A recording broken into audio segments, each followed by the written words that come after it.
হাসি মুখে। তাই তো ওই সুন্দর মুখখানার মাঝে এক আবেগময় মৃদু কম্পন। হঠাৎ এক অনিবার্য কারণবশত দু চোখের তারায় ঘনীভূত হয় এক অভিমানের ঘূর্ণিঝড়। ভরা হাস্যবীর সুন্দর মুখমণ্ডলে যেন আষাঢ়ের ঘন ঘটা। তাই তো ওই পুঞ্জীভূত অভিমান হঠাৎ এক রাত অভিযোগ করে বলছে, আমার কথাগুলো কি কানে যাচ্ছে না? প্লিজ চাপা, এক মিনিট আমাকে শেষটা একটু ফিনিশ করতে দাও। কি বললে? লক্ষ্মী মেয়ের মতো আর একটা মিনিট হয়ে পড়ে চাপা। ওইভাবে দুষ্টুর ভরা চোখে তুমি আমার দিকে তাকাও। রাগে অভিমানে সুন্দর মুখখানা আরো কত সুন্দর হয়ে ওঠে। একবার আমি এঁকে নিই। আচ্ছা, তুমি কেন আমার ছবি আঁকো বলো তো? তোমার ছবি আঁকতে যে আমার বড় ভালো লাগে চাপা। নক্ষত্ররা, তুমি? আমি শিল্পী। তাই তো আমার জীবনের সুন্দর স্মৃতিগুলো আমি আমার মনের পর্দায় এবং রাখতে চাই। তুমি নিষ্ঠুর, তাই তো তুমি তোমার ছবির অন্তরের ব্যথা অনুভব করতে পারো না, বুঝতে পারো না তোমার সৃষ্টি এই অন্তরের নীরব ভাষা। কিছু কথা বলো চাপা।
আপনি ভাববেন না যেমন করে হোক ওই সোনার গায়ে মাটিতে মোটা সুন্দরী চাপাকে আমি এনে তুলবই আপনার দিলে তিল বহলে।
হাতে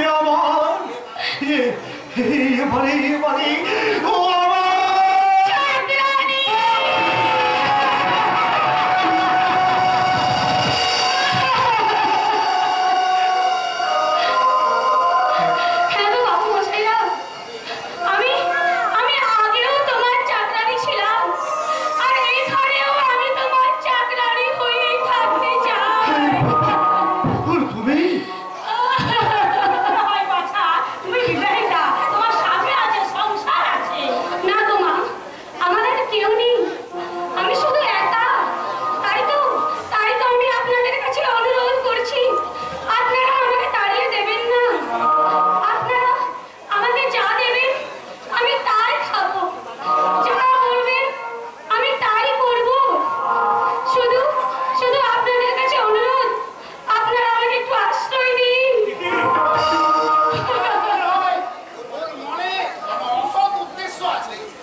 আমি আর সহ্য করতে পারছি না ভাই। আমি তোমায় অনুরোধ করছি বকুল, তুমি এখান থেকে চলে যাও।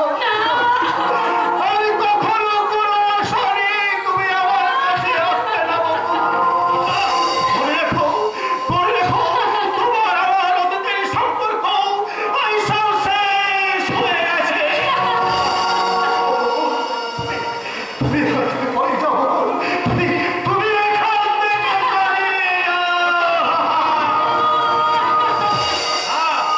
ওকে যেতে হবে না, আজ থেকে ও এই বাড়িতেই থাকবে। ওরও কিন্তু নয়, ওর খাওয়ার জন্য যা টাকা খরচা হবে তা তোর মাইনে থেকে কাটা যাবে না। আর ওর উদ্দেশ্য অসৎ কি মহৎ তার বিচার করবো আমি। এই যে ভদ্র মহোদয়গণ, এবার দয়া করে আপনাদের বিচারকের সভাটা ভঙ্গ করবেন কে? বৌমা, তুমি? হ্যাঁ, আমি। একটা গায়ের চাকরি কিনে সব তখন থেকে সবাই মিলে যেভাবে বাড়াবাড়ি করছেন তাতে মনে হচ্ছে আপনাদের ছেলের বিয়ের চেয়ে এই চাকরি করা আনন্দটা যেন আপনাদের কাছে বড় হয়ে দাঁড়িয়েছে। একটু আস্তে কথা বলো বৌমা, বাড়িতে আত্মীয় স্বজন আছে, সকলে শুনতে পাবে। আর ভয় পাবে তাতে আমার কি? জানিস ধ্রুব, মৃত্যু শয্যায় শুয়ে আমি অনেক স্বপ্ন দেখতাম। আমার উপর বিয়ে হবে, ঘরের মতো বউ মারবো, আমার বিয়ে করবো। কিন্তু চাকরি নিয়ে এলো, সে বৌমা নয়, সে বৌমা নয়, সে একটা বোমা, সে একটা বোমা। আমাকে এত বড় অপমান! সম্মান শহরে স্বেচ্ছায় পাওয়া যায় না বৌমা, ওটা নিতে কি আদায় করে নিতে হয়। আশা করি সম্মান দেয়া বা এবং সম্মান নেওয়ার ব্যাপারে এখন থেকে তুমি সচেতন থাকবে। এই যে আমাকে এত বড় অপমান করার কারণটা কি? সব কিছু অনর্থের মূলে এই চাকরানিটা। আমি কিন্তু তোমাকে এখনো বলছি, আজই এক্ষুনি এই চাকরানিটাকে বাড়ি থেকে তাড়াও, নাহলে কিন্তু এই বাড়িতে বড় অশান্তির চর হয়ে যাবে। আমি তোমাকে 10 মিনিট সময় দিয়ে গেলাম, এই 10 মিনিটের মধ্যে তুমি আমার রুমে না গেলে তোমার বাবার এই সাদের বৌমা সত্যিকারের বোমা হয়ে ফেটে পড়বে। Yes! বোমা।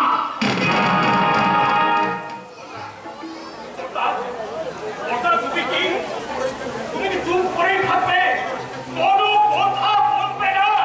বলার ভাষা হচ্ছে সব হারিয়ে গেছে এই নক্ষত্র, কর্তব্যের চালে রুদ্র হয়ে গেছে।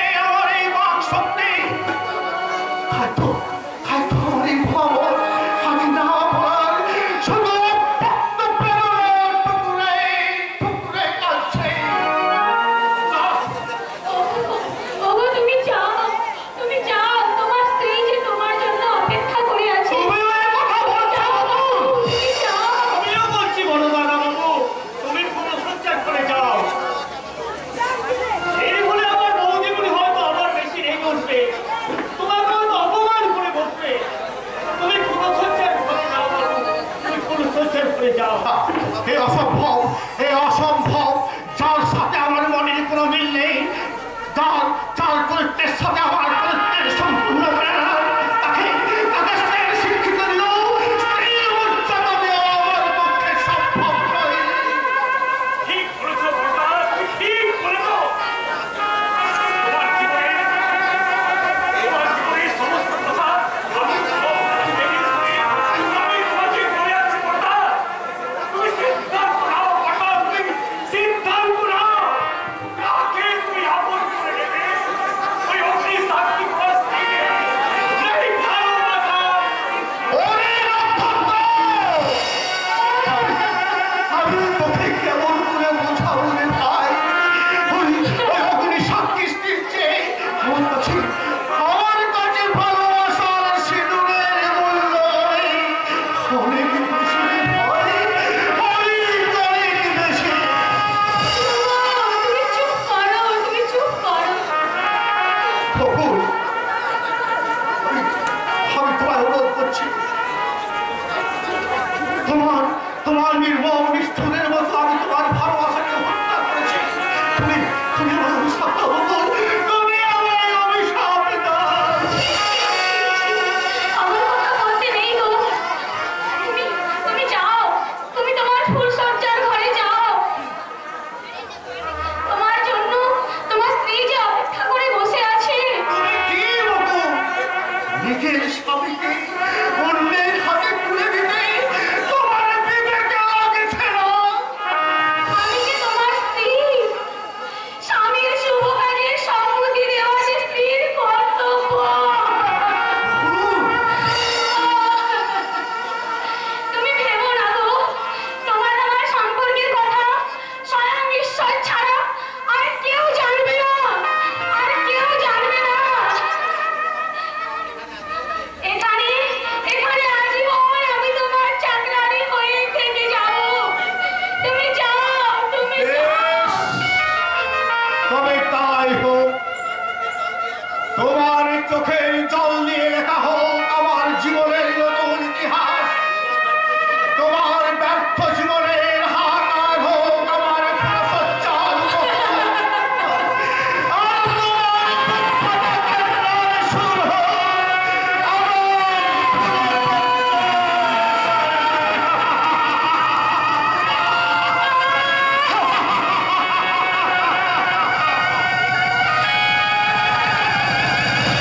ঈশ্বর, আমার জীবন নিয়ে তুমি কি খেলা খেলছো প্রভু?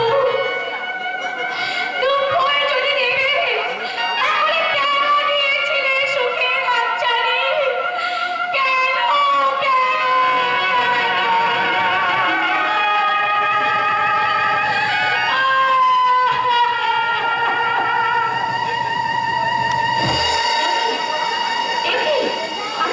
আমি কাঁদছি কেন?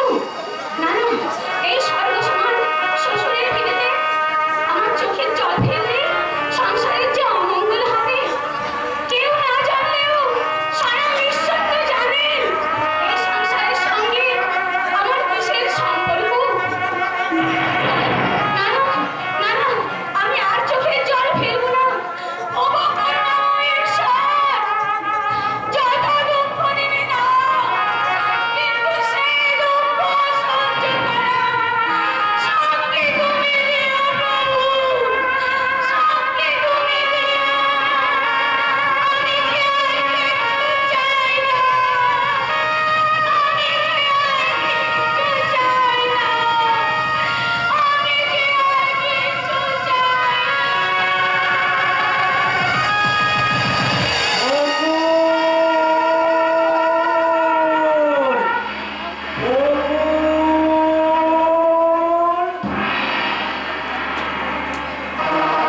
ওই, কোথায় আমার বকুল?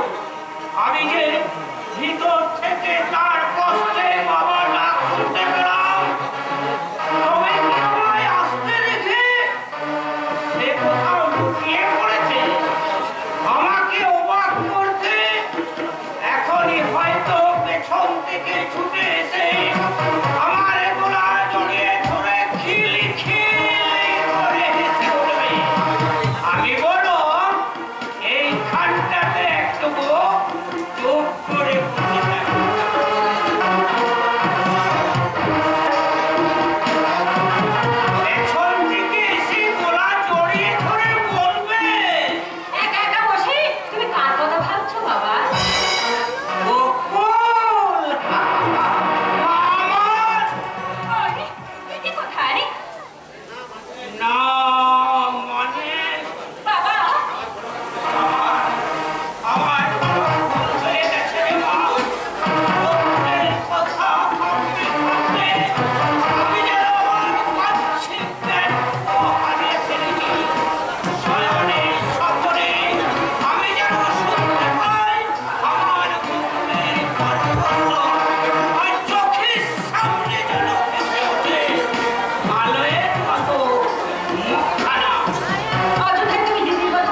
কেমন আছে, কিভাবে আছে, সে ঈশ্বরই জানে। আমি বলছি দিদি ভালো আছে। ও শ্বশুরবাড়ির লোক ওকে নিশ্চয়ই মেনে নিয়েছে, তা না হলে দিদি হয়তো কবে ফিরে আসতো। তুই তুই বলছিস মা, আমার বকুল ভালো আছে? ওরা ওরা সবাই ওকে যোগাযোগ্য মর্যাদায় বরণ করে নিয়েছে। কি হলো বাবা, তুমি কি এত ভাবছো? শ্বশুর বাড়ি যাওয়ার সময় আমি বকুলকে কিছুই দিতে পারিনি রে মা। আর যদি বকুলের জন্য একখানা শাড়ি আর দুটোর জন্য একখানা চোস্তা পাঞ্জাবি নিয়ে না যেতে পারি, তাহলে যে ভীষণ আমি ছোট হয়ে যাবো রে মা। অথচ আমার কাছে এমন কিছুই নেই জানি আমি। এক কাজ করলে হয় না বাবা, মায়ের এই সোনার বালা বিক্রি করে না হয় তুমি। না রে মা না, ওভাবে তাড়নায় তোর মায়ের সমস্ত গয়নাগুলো আমি বিক্রি করে ফেলেছিলাম। আর আর শেষ স্মৃতির জন্য নেবো আমি তোর মায়ের মুছে ফেলতে চাই না। বাবা বেশ, তাই ভালো। তবে আমি বলছিলাম কি, আজ না পারলেও দিদি জামাইবাবু বাড়ি যাওয়ার সময় নতুন জামা কাপড় পরে পাঠিও। এখন হাতের দুটোদের সময় পেলে তুমি ঠিক টাকা জোগাড় করে দেবে। তুই ঠিক বলেছিস মা, তুই ঠিক বলেছিস। আমি দুদিনের সময় হাতে পেলে আমি ঠিক টাকা জোগাড় করে নেব। আর তাহলে আমি বেরোচ্ছি রে মা। সম্ভব হলে আমি নিমাইয়ের হাতে সমস্ত কিছু বাজার পত্র করে পাঠিয়ে দেব। ওই যেন আগের থেকে রান্না বান্নাটা করে রাখি। কেমন? কি মজা, কি মজা। কতদিন পর দিদি আসছে, জামাইবাবু আসছে। আজ আমার কি আনন্দ হচ্ছে। কতদিন পর দু বোনের সঙ্গে দেখা। আজ শুধু নয়, এখন থেকে সে আমার জামাইবাবু। তাই জামাইবাবু এলে তাকে আমি বলবো, এদিকে ফুল, চাকা, এ কি, কে কে আপনি? কি চাই এখানে? যারে আমি চাই তার আমি পাই না, আর যারে আমি পাই তারে আমি চাই না। তবে পাই আর না পাই, আমি কিন্তু আপনাকে চাই। কি বললেন? কি বললেন? না মানে জিনিসটাই ভাবাসেন, তাই ঘুরে আপনাকে আমি থামুন! আপনি কে বলুন তো? আমি হলাম হরিপদ, আমি তার কাতলের লোক, এই বিবেকের পাগল। কিন্তু এখানে কেন? এই লোক মুখে শুনলাম আপনার বাবা নাকি আপনার জন্য যোগ্য পাত্রের সন্ধান করছে, তাই আমি নিজেকে যথাযোগ্য বিবেচনা করে আমি এখানে উপস্থিত হয়েছি। তাই নাকি?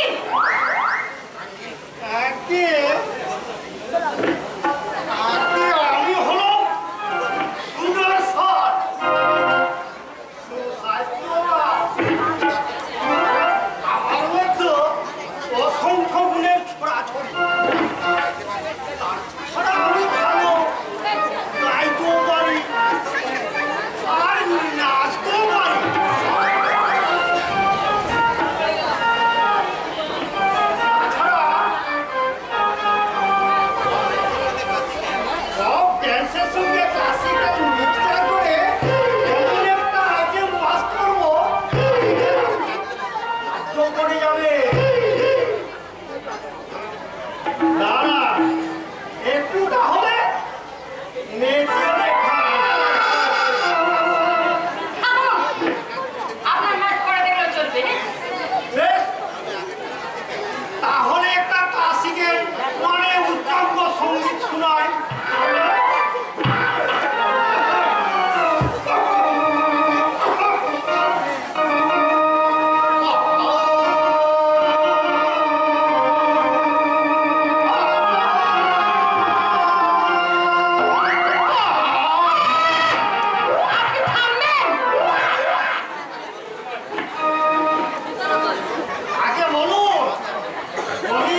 চিরাগ জ্বালাতে পারবে না?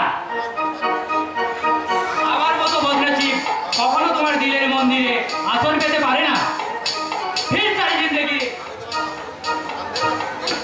আমি তোমাকে নিয়ে অন্ধের নবী খাওয়া দেখে যাবো চাপা। আপনি ফিরে যান বাবু, প্লিজ আপনি এখান থেকে চলে যান। তোমাকে দোয়াত ভরে দেখার চান্সটাও দেবে না চাপা? আমি দুঃখিত। বেশ, তোমার দুঃখের কারণ হয়ে ফির কবে আমি তোমার সামনে আসবো না। দূর থেকে শুধু তোমাকে দোয়াত ভরে দেখবো। তাই দেখো, আরেকটা বাচ্চা বা তোমার সুখের দিনে হয়তো আমাকে তোমার ইয়াদ হবে না, তা আমি জানি। লেকিন দুঃখের দিনে যদি আমার কথা কখনো ইয়াদ হয় তবে আমার কাছে এসো। আমি জিন্দগি ভর তোমার অপেক্ষায় পৌঁছিয়ে রইব যাবা। হ্যাঁ, বাতো কি বা? তুমি বোধহয় জানো না যে আমি একটা চাকরি পেয়েছি। কি বললে? চাকরি পেয়েছো? হ্যাঁ হ্যাঁ, এবং আমাদের অফিসে একজন লেডি ক্লার্কের পোস্ট খালি আছে। চাকরি করতে মর্জি হলে তুমি আমার সঙ্গে যেতে পারো। সত্যি আমার চাকরি হবে? কিন্তু করছো কেন চাপা? তোমার চাকরি পাওয়ার সমস্ত দায়িত্ব আমার। তোমার সামান্য উপকার করতে পারলেও আমি নিজেকে বহুত বহুত কৃতার্থ মনে করব। তোমার বাবাকে বলে রাজি করিয়ে রেখো, আমি আবার টাইম মোতাবেক আসবো, কেমন? এখন চলি। Good bye. গুড বাই চাপা। ইন্টারভিউ পাস করলে আমার চাকরি পেয়ে যাবে। কি সৌভাগ্য আমার। কিন্তু বাবা যদি এতে আপত্তি করে, না না না, চাকরিটা আমার পেতেই হবে। যেমন করেই হোক বাবাকে আমি রাজি করিয়ে বলবো। কি বলবে চাপা? না মানে আচ্ছা নক্ষত্রদা, মনে করো হঠাৎ যদি আমি চাকরি পেয়ে যাই। তোমার জীবনে রং হয়ে আরো নতুন করে বদলে যাবে চাপা। নক্ষত্রদা, ওর নতুন শিল্পী হয়তো আরো সুন্দর করে লাগাবে তোমার মনের আকাশ। আর সেই আকাশ থেকে এই নক্ষত্র হয়তো একটু একটু করে ধরে মিলিয়ে যাবে। না না নক্ষত্রদা, আমার মনের আকাশে শুধু একটা নক্ষত্রই উদয় হয়েছে। সেই নক্ষত্র যদি আমার জীবন থেকে মিলিয়ে যায়, আমি যে চিনতে হবে হতাশার অন্ধকারে হারিয়ে যাবো। নক্ষত্রদা, হতাশার অন্ধকারে হারিয়ে যাবো। চাকরি ক্ষেত্রে আজ আমি তোমায় বাধা দেবো না চাপা। যেদিন তুমি আমার সঙ্গে ঘর পাবে সেই দিনই হবে তোমার চাকরি জীবনের ছুটি। আচ্ছা চাপা, তোমার বাবাকে দেখছি না কেন? একটু আগে মেয়েটাকে কাঁদতে তোমাদের বাড়িতে গেছে। সে কি? তোমার বাবা আমাদের বাড়িতে গেলে যে একটা মহা অনর্থ হবে। অনর্থ? কিসের অনর্থ? বলবার সময় নেই চাপা, বলবার সময় নেই। আগে তোমার বাবাকে আমি চরম অপমানের হাত থেকে রক্ষা করবো। তারপর তোমাকে আমি সব বলে দেবো। চলি চাপা, চলি।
মজা আর সেই দরজা দিয়ে তোমরা একেবারে পৌঁছে যাবে চলে দক্ষিণ দ্বারে।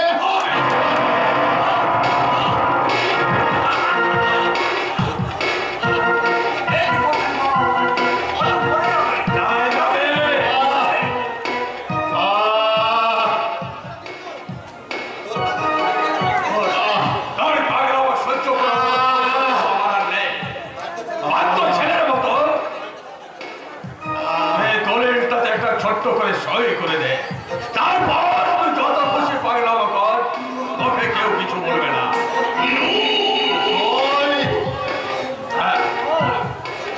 এই সইটা করে দিলে বস তোকে একেবারে রাজার হালে রাখবে। রাজার হালে এরকম মনে হয় ভালো ভালো খাবার খাবে, বসের গাড়ি করে এখানে খুশি তুই বেড়াতে যাবি। সত্যি বলছো? আরে আরে শুধু তাই নয় রে কঙ্ক, তোকে তোকে আমি কথা দিচ্ছি ভাই, তোর নামের সম্পত্তি তুই আমার নামে লিখে দে। আজ থেকে ঠিক 2 বছরের মধ্যে আমি তোকে তার চেয়ে দ্বিগুণ মূল্যের সম্পত্তি ফেরত দেবো।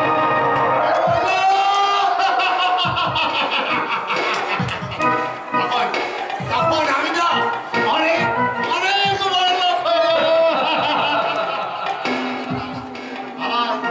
আমার মাথাটা ছুঁয়ে যাবে আকাশে, একটা হাত পৌঁছে যাবে হিমালয়ে, আর একটা হাত পৌঁছে যাবে কন্যাকুমারিকা।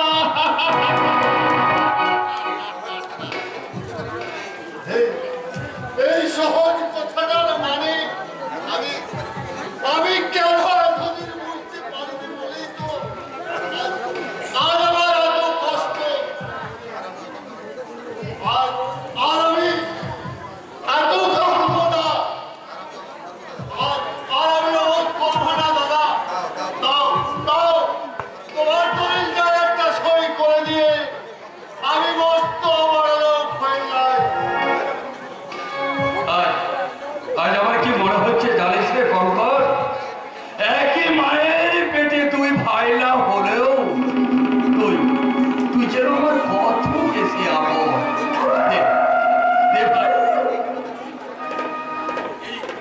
এই দলিলটাতে যারা ছোট্ট করে সই করে দে।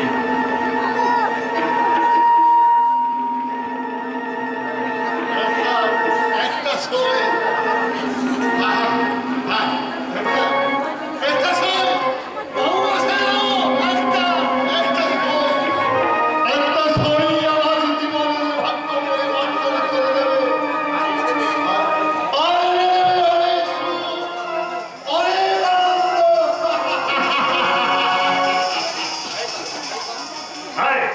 বাংলা সই কর। এই যে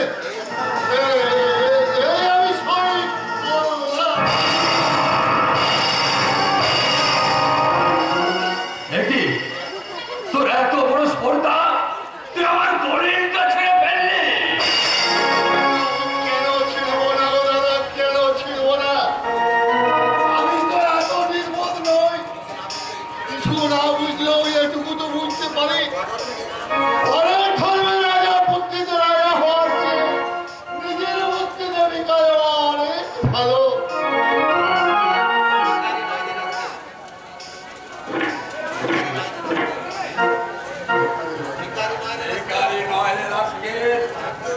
তার যে আরো বেশি নিচে আমি তোকে নামাবো।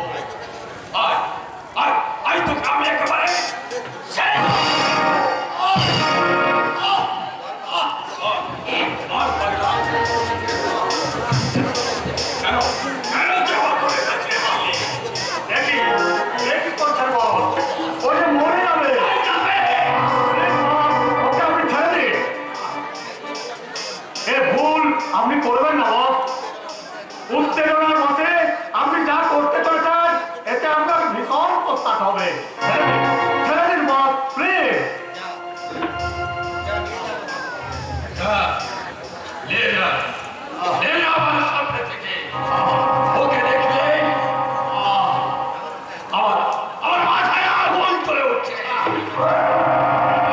ভাববেন না বস, আজ ওকে আমি এমন শিক্ষা দেবো যা আপনি কল্পনা করতে পারবেন না। আর ওর শরীরে বিষাক্ত ইঞ্জেকশন দিয়ে ঘুম পাড়িয়ে রাখবো। আর যতবারই ওর ঘুম ভাঙবে, ততবারই ওর শরীরে উৎপন্ন হবে বিষাক্ত ইঞ্জেকশন।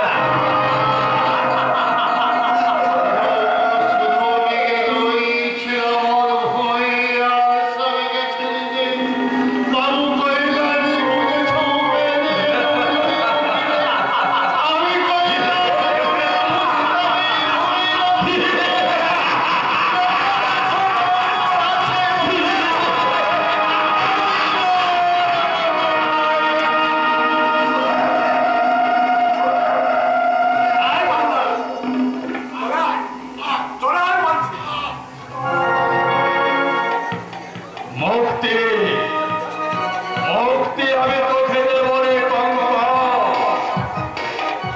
আমার আকাঙ্ক্ষার খিদে মেটিলেই আমি তোর ময়নার মতো তোকেও দেব আমি চিরমুক্তি।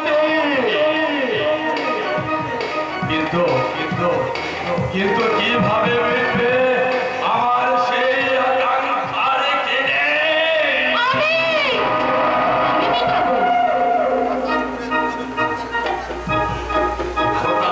হঠাৎ করে আকাশ পুরে ধ্রুব নক্ষত্রের বিউটি আমার বাড়িতে।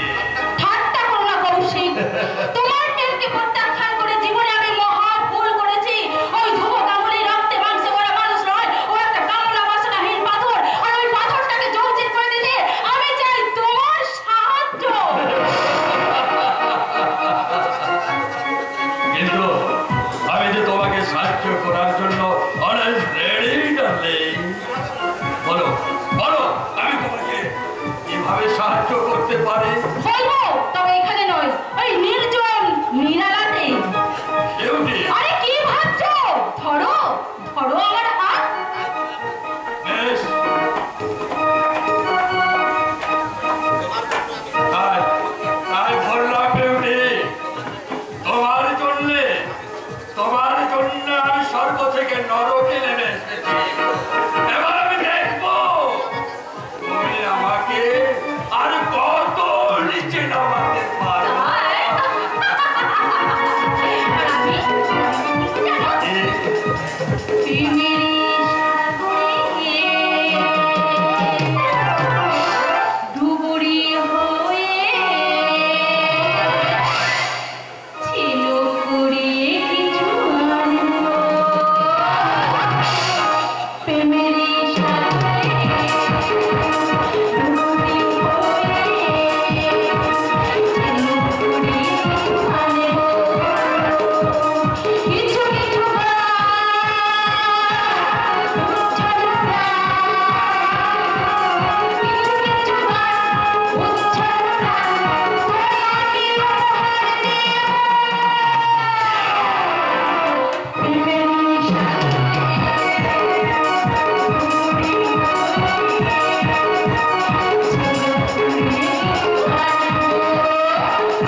যায় আমি জানি তোমার মতো স্বামী পরিত্যক্তা নারীর বুকে জমে আছে অসহ্য খিদা। সেই জ্বালা মেটাবার জন্য তুমি রোজ রাতে আমার কাছে চলে এসো। আর আর আমি তোমাকে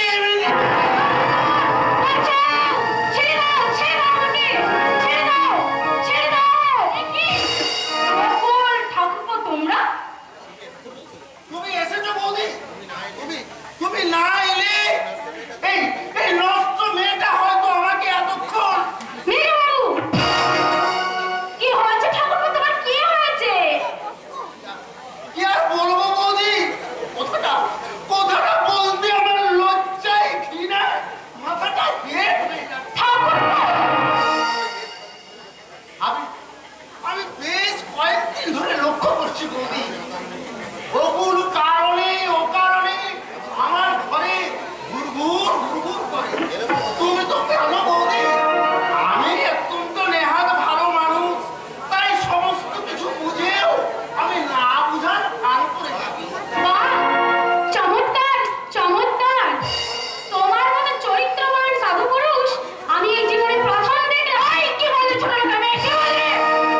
বকুল চাকরানির পরের বাড়ির মেয়ে হলেও তার চরিত্র কিন্তু তোমার থেকে কোনো অংশে কম নয় বৌঠান। তাই বারবার বলছি, এই খোলা বাজারে এত সহজে তুমি আমার চরিত্র বিক্রি করতে যেও না, তুমি আমার চরিত্র বিক্রি করতে যেও না। একটা চাকরানি এত বড় অহংকার, আজই আমি ওকে বাড়ি থেকে এক করে বেড়াবো। ওরা কতটুকু দোষ ঠাকুরপো, আসলে দোষটা কার জানো? আর বলবো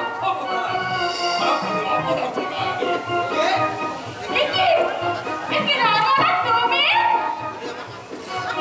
উনি হচ্ছে আমার মাস্ততো দাদা। আরে মুখে রাগাটা বললো, মনে আমি ওনাকে আমার মায়ের পেটে দাদা বলে মনে করি। কিন্তু অথচ দেখাতেই তুমি আমাকে অপদার্থ বলে ঠাট্টা করছি। আরে ওটাই তো আমার অভ্যাস। যত প্রিয় কথাই হোক না কেন, আমি মুখের উপর সত্য ছাড়া আমি মিথ্যে বলতে পারি না। আরে কি হলো ঠাকুরপো, রাগাদার কথাগুলো বুঝতে পারছো নাকি বুঝতে চাইছো না? আমি আপনার রাগাদার কথা একটাও বুঝতে পারছি না। বোকা, আমি ভীষণ বোকা ভাই। আরে আমি তো শুনলাম আপনি কলকাতা ইউনিভার্সিটি থেকে ল পাস করে এসেছেন। হ্যাঁ, বুঝলাম। আপনি যদি দেখতে চান তাহলে আমি সার্টিফিকেট কোনো প্রয়োজন নেই ভাই, কোনো প্রয়োজন নেই। আমি দেখতে চাই আপনার এলেম, আপনার কর্মদক্ষতা।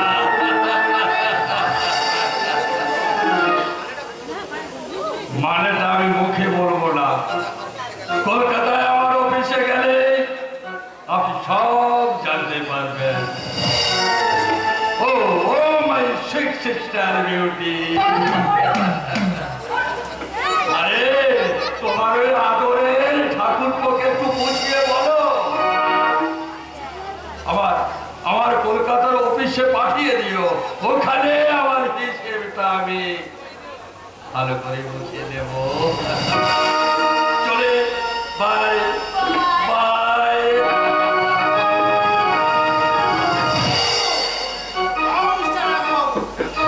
আরে রাগাটাকে এ সময় দেখে কেন বিরক্ত করছো? তার চেয়ে বরং এই নির্জন নিরালায় তুমি করো তার ভিতরে দেখে নাও।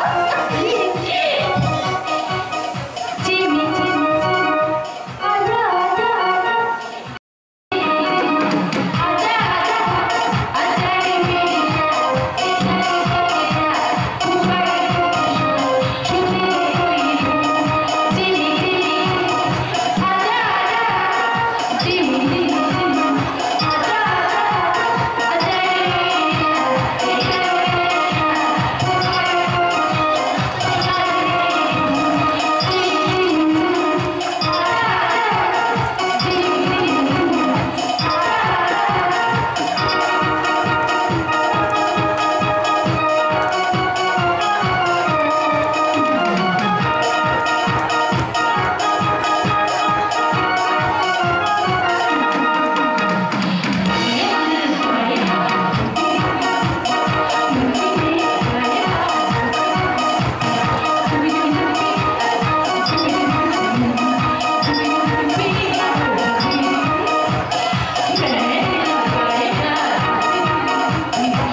ভাবছি আমার এক রূপ তীব্র ঘৃণা।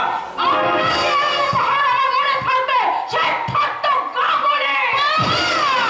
ছি ছি ছি, তুমি শাশুড়ের নাম মুখে উচ্চারণ করলে এত অধঃপতন তোমার। অধঃপতনের আর কতটুকু দেখেছেন? আমার খেয়াল খুশির পথে বাধা হয়ে দাঁড়ালে এই সংসারের বুকে আমি চরম সর্বনাশ টেনে আনবো। আপনাদের সঙ্গে সমস্ত সম্পর্ক ছিন্ন করে আমি ধমক নিয়ে শহরে চলে যাব। আর তুই পারবি না, বড় লোকের অহংকারী মেয়ে।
হ্যাঁ বাবা, আমি খুব খুব সুখে আছি। এই যে ছোট লোকের মেয়ে, খুব যে বাইরের লোকের শুনে সুখ দুঃখের গল্প শুরু করেছো। রান্নাটা কখন হবে শুনে? বাইরের লোক কাকে বলছো মা? রান্নাটা কখন হয়েছে? আমার শরীর যন্ত্রণা হয়েছে। এই যে না মানে এখনই যাচ্ছি। কাজে ফাঁকে দিয়ে আমার বাইরের লোকের সঙ্গে আড্ডা মারা হচ্ছে। বাইরের লোক কাকে বলছো মা? আমি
মা, আমার ভুলের প্রায়শ্চিত্ত করতেই তুমি নিজেকে তিল তিল করে নিঃশেষ করে দিয়েছ।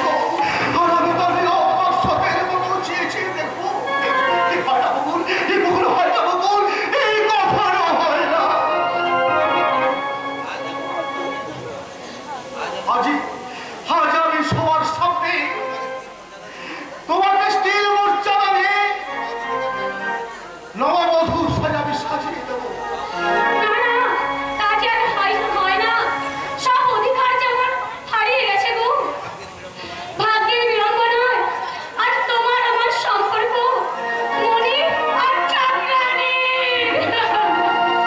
এই ভুল আমি ভেবেছি তোমার করে নেবো। আজ আমি সবার সামনে চিৎকার করে বলবো, তোমার দুটি পায়ে পড়ি, এই সর্বনাশ তুমি আমার করো না। ওরা জানতে পারলে ওরা যে আমাকে বাড়ি থেকে তাড়িয়ে দেবে। তাই বলে তুমি এইভাবে সারাটা জীবন চোখের জল ফেলবে বকুল? বকুল নাই বা পেল তার দেবতার স্থান। তবু তো বকুল ফুটেছে। ভাগ্য যদি কোনোদিন সহায় হয়, নিশ্চয়ই বকুল একদিন তার দেবতার চরণে স্থান পাবে। সান্ত্বনার প্রলেপ দিয়ে এই বেদনা তো হৃদয়কে তুমি থাকতে চেও না।